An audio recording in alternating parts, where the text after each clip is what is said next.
እዚህ ሀገር ቀድሞ የገባው ማን ነው? ክርስትና ወይስ እስልምና? ከሰሜኑ አካባቢ ክርስትና ቀድሟል። አዲስ አበባን ይዞ ወደ ታች ደግሞ እስልምና ቀድሟል። ምኒልክ ግዛታቸውን አስፋፍተው ሐረርን፣ ጅማን ከማቀፋቸው በፊት ጅማ እኮ እስላማዊ ሀገር ነች። ሀዲያ እኮ እስላማዊ ሀገር ነች። ሐረር እኮ እስላማዊ ሀገር ነች። የእስልምና የመገበያያ ሳንቲም ያላት ሀገር ነች።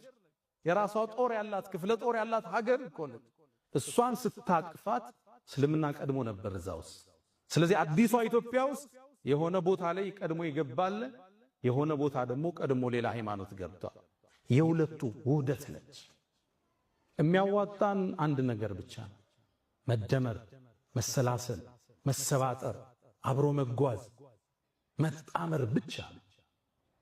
መሰላል እንደምታውቁት ወደ ከፍታ ስንወጣ ሁለት ቋሚዎች አሉት፣ በርካታ ግድሞች አሉት። መሰላል ከዚህ ነው የሚሰራው። አንዱ ብሔር ከሌላኛው ብሔር ጋር፣ አንዱ ሃይማኖት ከሌላው ጋር ተሰናስኖ ነው ወደ ኢትዮጵያ ብልጽግና ከፍታ መውጣት የምንችለው።